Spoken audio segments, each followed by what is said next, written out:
guys, babalit tayo ng clutch lining.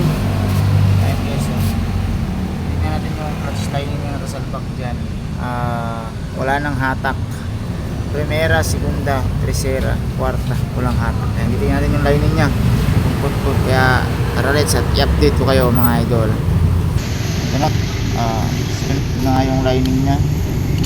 Kaya ito yung ipapalit natin bago. Kapag tayo bagong lining, ito yung lining nya. Bagong lining ng mga idol, tsaka bagong langis na rin mga idol, RS8. Ito yung magandang langis ngayon mga yan, kaya ito lining, yung lining niya sulong yan. Itong papayat natin kaya wala palang hatak sa mga idol.